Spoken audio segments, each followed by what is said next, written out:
뭐라고요? 한국 정부에 돈을 요구한다고요? 이건 정말 말도 안 되는 소리예요. 여기 일본의 터무니없는 요구에 기가 찬 외국인 지질학자가 있습니다. 지진 연구를 위해 온 평범한 과학자였던 그녀가 이제는 한국과 일본 사이에서 벌어지는 예상치 못한 갈등의 한가운데 서 있습니다. 대체 무슨 일이 벌어진 걸까요? 오늘의 사연 지금 시작합니다. 안녕하세요, 여러분. 저는 사라 존슨이에요. 34살의 미국인 지질학자로 지금은 일본 도쿄대학에서 객원연구원으로 일하고 있답니다. 도쿄에 온 지 벌써 2년이 다 되어 가네요. 시간이 정말 빠르게 흐르는 것 같아요. 처음 일본에 왔을 때 저는 단순히 난카이 해구의 지진 활동을 연구하러 왔을 뿐이었어요. 하지만 운명이란 참 예측 불가능한 것 같아요. 제가 어떻게 한국과 일본 사이의 복잡한 관계에 휘말리게 될 줄 알았겠어요? 그 시작은 아주 우연한 계기였죠. 작년 봄 도쿄 근교의 한 온천 마을을 방문했을 때였어요. 그곳에서 우연히 한국에서 온 지질학자 박민준 교수님을 만났는데 그분과 나눈 대화가 제 인생을 완전히 바꿔놓았답니다. 사라 씨, 혹시 독도 주변 해저 지형에 대해 들어본 적 있나요? 박 교수님의 이 한마디가 모든 것의 시작이었어요. 그날 밤 온천에 몸을 담그고 나눈 대화는 밤새도록 이어졌죠. 독도 주변의 특이한 지질 구조 그리고 그것이 난카이 해구와 어떤 연관성이 있는지에 대한 박 교수님의 가설은 정말 흥미진진했어요. 와, 정말 놀라워요. 이런 생각은 미처 못했네요. 제 입에서 연신 감탄사가 터져나왔답니다. 그리고 그날 이후 저는 한국과 일본의 지질학적 연관성에 푹 빠지게 되었어요. 하지만 지금 제가 발견한 것들이 단순한 과학적 호기심을 넘어서 양국 간의 정치적 갈등으로 번질 줄은 꿈에도 몰랐죠. 일본 정부가 한국의 지진 방파제 역할에 대한 보상을 요구한다니 이건 정말 믿기 힘든 일이에요. 제 연구가 이런 식으로 악용될 줄 알았다면 정말 어떻게 해야 할지 모르겠어요. 하지만 이대로 가만히 있을 순 없겠죠? 제가 발견한 사실들이 두 나라 사이의 갈등을 부추기는 게 아니라 오히려 협력의 기회가 될 수 있다고 확신했거든요. 그래서 저는 결심했어요. 더 깊이 파고들어 이 모든 상황의 진실을 밝혀내기로 말이에요. 다음 날 아침 저는 평소보다 일찍 연구실로 향했어요. 머릿속은 여전히 복잡했지만 한 가지 확실한 게 있었죠. 바로 제가 할 수 있는 최선을 다해 이 문제의 해결책을 찾아야 한다는 거였어요. 연구실에 도착하자마자 제 동료 히로시가 저를 급하게 불렀어요. 사라 씨, 이것 좀 보세요. 그의 목소리에서 긴장감이 느껴졌죠. 컴퓨터 화면에는 일본 근해의 해저 지형도가 띄어져 있었는데 뭔가 심상치 않아 보였어요. 난카이 해구 주변의 지형이 미묘하게 변화하고 있었거든요. 보통 사람들은 눈치채기 힘들 정도의 작은 변화였지만 우리 같은 전문가의 눈에는 아주 분명히 보였답니다. 이건 말도 안 돼요. 제 입에서 저도 모르게 탄식이 흘러나왔습니다. 이런 변화가 의미하는 바는 너무나 명확했어요. 대규모 지진의 전조였죠. 히로시와 저는 밤을 새워가며 데이터를 분석했어요. 결과는 충격적이었죠. 난카이 해구에서 규모 8 이상의 대지진이 발생할 가능성이 점점 높아지고 있었어요. 이런 대지진이 일어나면 어떤 일이 벌어질지 생각만 해도 끔찍했어요. 일본 정부의 예측에 따르면 이런 대지진이 발생하면 최소 23만 명이 사망하고 209만 채의 건물이 피해를 입을 수 있대요. 하지만 실제로는 이보다 더 심각할 수 있어요. 일부 전문가들은 사망자가 33만 명에 이를 수 있고 경제적 손실이 2,000조 엔을 넘을 수 있다고 예측하고 있었거든요. 더 큰 문제는 이런 대지진이 쓰나미를 동반할 수 있다는 거예요. 시뮬레이션 결과를 보니 최대 34m까지 올라갈 수 있대요. 10층 건물보다 더 높은 파도라니 상상이 되세요? 저는 그 순간 동일본 대지진 때의 끔찍한 장면들이 떠올랐어요. 그때도 많은 사람들이 쓰나미의 위험을 과소평가했었죠. 우리의 연구 결과를 정부에 보고했지만 그들의 대응은 실망스러웠어요. 지자체의 60%가 대지진 발생 시 스스로 대피하기 어려운 주민들의 피난 계획을 마련하지 못했다는 사실을 알게 됐거든요. 게다가 병원들의 내진 설계도 부족해서 환자들의 안전도 보장할 수 없는 상황이었어요. 그런데 이런 와중에 더 황당한 일이 벌어졌어요. 일본 정부가 한국의 지진 방파제 역할에 대한 보상을 요구한다는 소식을 들은 거예요. 한국의 지진의 영향을 막아준다는 이유로 말이죠. 정말 믿기 힘든 일이었어요. 저는 이 상황을 더 자세히 알아보기 위해 한국의 박민준 교수님께 연락을 취했어요. 그분도 이 소식을 듣고 놀라셨더라고요. 우리는 화상회의를 통해 서로의 연구 결과를 공유했어요. 그 과정에서 우리는 놀라운 사실을 발견했죠. 난카이 해구의 움직임이 한반도 주변의 지질 활동과 밀접한 연관이 있다는 거였어요. 이 발견은 정말 중요했어요. 이는 단순히 한국과의 문제가 아니라 동아시아 전체의 지질학적 안정과 직결된 문제라는 걸 의미했거든요. 저는 이 사실을 어떻게 알려야 할지 고민했어요. 양국의 정부가 서로를 비난하는 대신 협력해야 한다는 걸 어떻게 설득할 수 있을까요? 그때 제 머릿속에 한 가지 아이디어가 떠올랐어요. 양국의 전문가들이 참여하는 국제 컨퍼런스를 개최하는 거예요. 이를 통해 우리의 연구 결과를 공유하고 공동 대응 방안을 모색하자는 거죠. 하지만 이런 제안이 받아들여질까요? 정치적인 이해관계에 휘말리지 않고 순수하게 과학적인 접근을 할 수 있을까요? 이 모든 상황이 제 머릿속을 어지럽혔어요. 과학자로서 그리고 인간으로서 제가 무엇을 해야 할지 고민이 깊어졌습니다. 이대로 가만히 있을 순 없었어요. 뭔가 행동을 해야만 했죠. 그리고 그 첫걸음을 내딛기로 결심했습니다. 제가 선택한 첫 행동은 한국과 일본의 전문가들이 참여하는 국제 컨퍼런스를 개최하는 것이었어요. 하지만 현실은 제 예상을 훨씬 뛰어넘는 난관의 연속이었답니다. 컨퍼런스 준비를 시작한 지 얼마 되지 않아 8월 8일 오후 4시 43분경 미야자키현에서 규모 7.1의 강진이 발생했어요. 처음에는 6.9로 추정됐다가 나중에 상향 조정됐죠. 이 지진으로 일본 전역이 혼란에 빠졌어요. 도쿄에서도 흔들림이 느껴졌는데 연구실의 책장에서 책들이 떨어지고 컴퓨터 모니터가 흔들리는 걸 보며 가슴이 덜컥 내려앉았어요. 그날 밤 저희 연구팀은 비상회의를 소집했어요. 히로시, 아키라, 유키 등 동료들과 함께 밤새 데이터를 분석했죠. 커피를 마시며 뜬 눈으로 밤을 새우는 동안 우리는 이 지진이 단순한 우연이 아니라는 결론에 도달했어요. 난카이 해구의 움직임과 분명한 연관성이 있었거든요. 그런데 다음날 더 충격적인 소식이 들려왔어요. 9일 후쿠시마 제1원자력발전소 원자로 2호기에서 25톤의 오염수가 누출되는 사고가 발생한 거예요. 이 소식을 듣는 순간 저는 2011년 후쿠시마 사고 당시의 끔찍한 기억이 플래시백처럼 스쳐 지나갔어요. 일본 정부는 해결료 냉각에는 문제가 없다고 발표했지만 저는 그렇게 낙관적으로 보지 않았어요. 지하수 오염 위험이 커졌거든요. 이 사고 소식을 들은 후 저는 즉시 후쿠시마 현지의 동료 연구자들에게 연락을 취했어요. 그들의 목소리에서 긴장감이 느껴졌죠. 사라, 상황이 생각보다 심각해. 정부 발표만 믿고 있을 때가 아니야. 이 말을 들으며 저는 우리가 준비 중인 컨퍼런스에서 이 문제도 반드시 다뤄야 한다고 결심했어요. 그리고 마치 재앙이 겹치기라도 하듯 연이은 태풍 소식이 들려왔어요.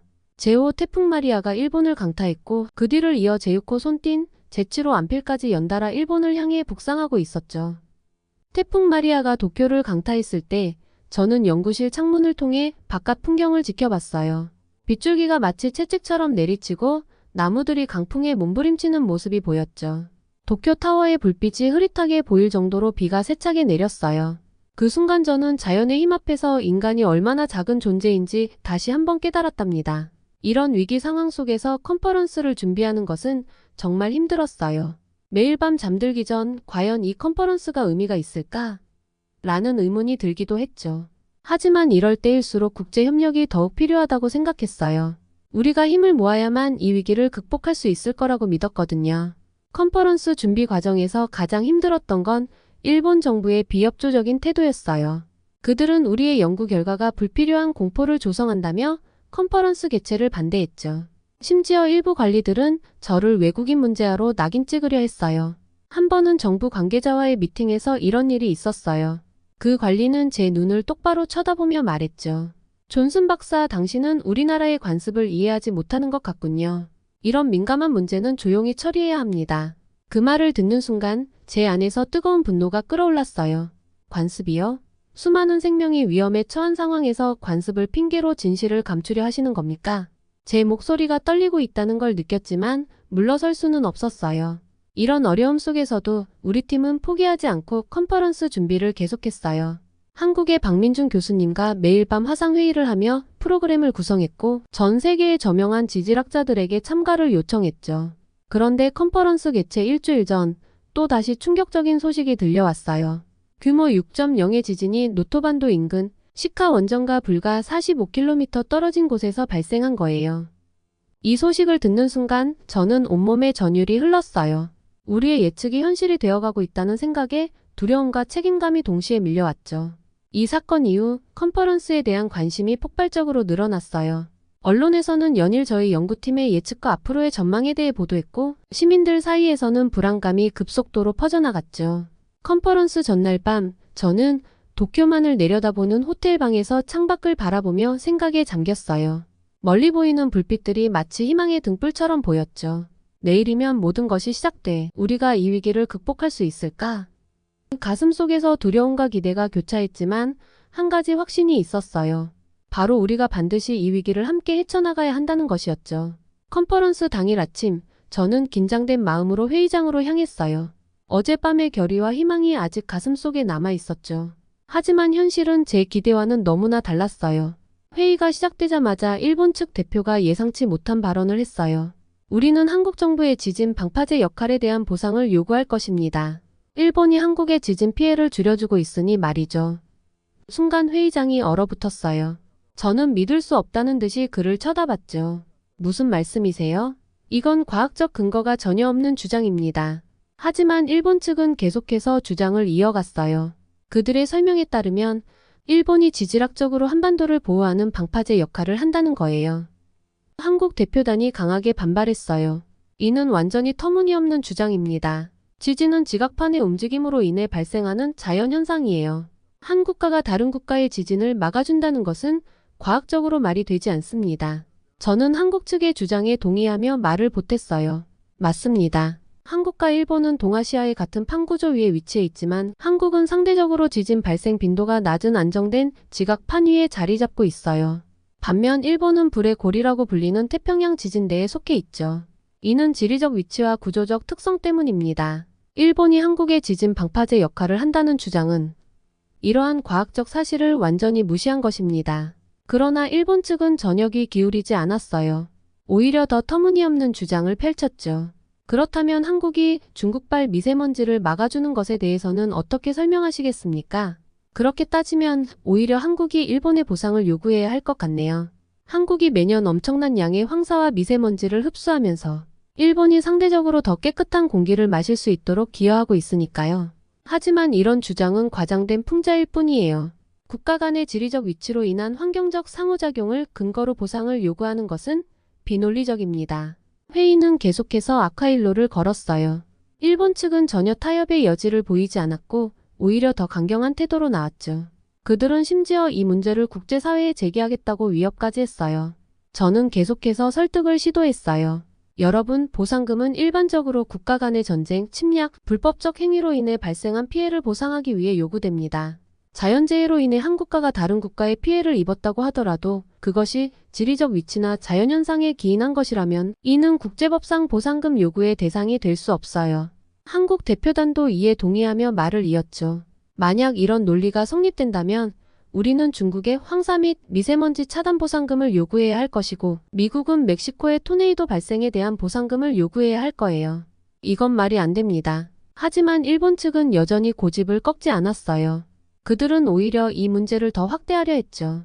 우리는 이 문제를 국제사회에 제기할 것입니다. 한국의 지진 방파제 역할에 대한 경제적 보상은 정당한 요구입니다. 저는 이 말을 듣고 깊은 좌절감을 느꼈어요. 과학자로서 이렇게 비과학적이고 비논리적인 주장이 공식적으로 제기되는 것을 보는 것은 정말 고통스러웠죠. 회의는 결국 아무런 합의 없이 끝났어요. 일본 측이 계속 한국을 비난하며 회의장을 떠났고 저는 그 자리에 홀로 남았죠. 이대로 끝낼 순 없다는 생각이 들었어요. 다음 날부터 저는 백방으로 뛰어다녔어요. 일본 정부의 여러 부처를 찾아다니며 이 주장의 비과학성을 설명하려 노력했죠. 일본 과학자들과 만나 협력 방안을 모색하기도 했어요. 심지어 일본 언론과 인터뷰도 했답니다. 한 유명 일본 신문가의 인터뷰에서 저는 이렇게 말했어요. 지진은 지각판의 움직임으로 인해 발생하는 자연현상입니다. 한 국가가 다른 국가의 지진을 막아준다는 것은 과학적으로 말이 되지 않아요. 이는 마치 한 나라가 다른 나라의 날씨를 조절한다고 주장하는 것과 같습니다. 그리고 일본의 주장이 얼마나 위험한지도 설명했죠. 만약 이런 논리가 받아들여진다면 국제관계는 완전히 뒤죽박죽이 될 거예요. 모든 나라가 자연현상을 이유로 서로에게 보상을 요구하게 될 테니까요. 이는 국제사회의 안정을 해치는 위험한 발상입니다. 하지만 제 노력은 큰 효과를 거두지 못했어요. 오히려 일부 극우 성향의 일본 언론에서는 저를 외국인 문제아로 낙인 찍기 시작했죠. 일본의 정당한 요구를 방해하는 외국인 과학자라는 식의 기사가 나오기 시작했어요. 더 큰 문제는 일본 정부가 이 지진 방파제 논리를 공식 입장으로 채택하기 시작했다는 거예요. 그들은 이 문제를 국제사회에 제기하겠다고 공언했고 심지어 일부 정치인들은 이를 선거 공약으로 내세우기까지 했죠. 저는 절망감을 느꼈어요. 과학적 사실보다 정치적 이해관계가 우선시되는 현실이 너무나 고통스러웠죠. 하지만 동시에 이 문제의 해결이 더욱 중요해졌다는 것도 깨달았어요. 그래서 저는 새로운 전략을 세웠어요. 일본 내에서의 활동만으로는 한계가 있다고 판단했죠. 대신 국제학술대회와 세미나를 통해 이 문제의 비과학성을 알리기로 했어요. 전 세계의 지질학자들과 연대하여 일본의 주장에 대한 반박 논문도 준비했죠. 동시에 한국의 연구진들과도 긴밀히 협력했어요. 우리는 함께 한반도와 일본 열도의 지질학적 특성에 대한 종합적인 연구를 시작했죠. 이를 통해 지진 방파제 주장의 허구성을 명확히 밝히고자 했어요. 이 과정에서 저는 놀라운 사실을 발견했어요. 일본의 일부 지질학자들도 정부의 주장에 동의하지 않는다는 거였죠. 그들은 정부의 압력 때문에 공개적으로 반대 의견을 내지 못하고 있었어요. 저는 이들과 비밀리에 연락을 주고받으며 함께 대응 방안을 모색했답니다. 일본 내에서도 변화의 바람이 불기 시작했어요. 일부 정치인들이 지진 방파제 주장의 재검토를 요구하기 시작했고 시민들 사이에서도 의문의 목소리가 커졌죠. 그러던 어느 날 일본 최고의 지질학자 중 한 명인 타나카 교수가 공개적으로 정부의 주장에 반대 의견을 냈어요. 우리는 과학적 사실을 무시하고 정치적 이해관계만을 좇아서는 안 됩니다. 지진 방파제 주장은 과학적 근거가 전혀 없습니다. 이 발언은 일본 사회에 큰 파문을 일으켰어요. 많은 사람들이 타나카 교수의 용기에 박수를 보냈고 정부를 향한 비판의 목소리도 커졌죠. 하지만 동시에 극우 세력의 반발도 거세졌어요. 그들은 타나카 교수를 국가의 적이라고 비난했고 저를 포함한 외국인 과학자들을 향한 공격도 더욱 심해졌죠. 일부 극우 매체에서는 저를 일본의 국익을 해치는 외국인 스파이라고까지 몰아갔어요. 이런 상황 속에서 저는 매일 밤 고민에 빠졌어요. 내가 과연 이 일을 계속해야 할까? 이대로 일본을 떠나는 게 나을까? 하지만 그때마다 제가 왜 이 일을 시작했는지 떠올렸죠. 과학의 진실을 밝히고 그것을 통해 사람들의 생명을 지키는 것. 그것이 바로 제가 이 길을 걸어온 이유였어요. 그래서 저는 포기하지 않고 계속해서 연구에 매진했어요. 한국의 동료들과 함께 한반도와 일본 열도의 지질학적 특성을 더욱 세밀하게 분석했죠. 그 과정에서 우리는 놀라운 발견을 했어요. 두 지역의 지질 구조가 우리가 알고 있던 것보다 훨씬 복잡하게 연결되어 있다는 사실을 밝혀낸 거예요. 이 발견은 양국 간의 협력이 얼마나 중요한지를 다시 한번 일깨워 주었어요. 우리는 이 연구 결과를 바탕으로 새로운 제안을 준비했죠. 한국과 일본이 공동으로 대규모 지진 관측 네트워크를 구축하자는 거였어요. 우리가 서로를 비난하는 대신 협력한다면 지진으로부터 양국 국민들을 더 잘 보호할 수 있을 거예요. 제가 기자회견에서 한 말이에요. 하지만 이 제안은 양국 정부로부터 즉각적인 지지를 받지 못했어요. 오랜 갈등으로 인한 불신이 여전히 깊었거든요. 일본 정부는 여전히 지진 방파제 주장을 완전히 철회하지 않았고 한국 정부도 이 문제에 대해 신중한 입장을 취했죠. 그럼에도 불구하고 우리는 포기하지 않았어요. 계속해서 연구 결과를 발표하고 언론 인터뷰를 통해 우리의 입장을 알렸죠. 서서히 변화의 조짐이 보이기 시작했어요. 양국의 일반 시민들 사이에서 우리의 제안에 대한 지지 의견이 늘어났고 일부 정치인들도 우리의 주장에 귀를 기울이기 시작했어요. 특히 고무적이었던 것은 젊은 세대들의 반응이었어요. SNS를 통해 우리의 연구 결과가 빠르게 퍼져나갔고 많은 젊은이들이 과학적 사실에 기반한 정책 결정을 요구하기 시작했죠. 이런 변화 속에서 저는 계속해서 연구에 매진했어요. 매일 밤늦게까지 연구실에서 데이터를 분석하고 새로운 이론을 개발했죠. 때로는 너무 지쳐서 포기하고 싶을 때도 있었지만 그럴 때마다 제가 왜 이 일을 시작했는지 떠올렸답니다. 과학의 진실을 밝히는 것, 그리고 그것을 통해 인류에 기여하는 것. 그게 바로 내가 과학자가 된 이유야. 이렇게 스스로를 다독이며 힘을 내곤 했어요. 그 일이 있은 지 몇 주가 지났습니다. 시간이 흐르면서 상황은 조금씩 변하기 시작했죠. 하지만 지진 방파제 논란은 여전히 완전히 해결되지 않았어요. 오히려 일부 일본인들 사이에서는 이 주장이 더욱 강화되는 듯한 모습을 보이고 있죠. 최근 일본의 한 극우 정치인이 또다시 지진 방파제 주장을 들고 나왔어요. 그는 국회 연설에서 일본은 한국의 거대한 방파제 역할을 하고 있다라고 말했죠. 이 발언은 일본 사회에 또 한 번 큰 파문을 일으켰어요. 더 놀라운 건 이 발언에 동조하는 사람들이 적지 않다는 거예요.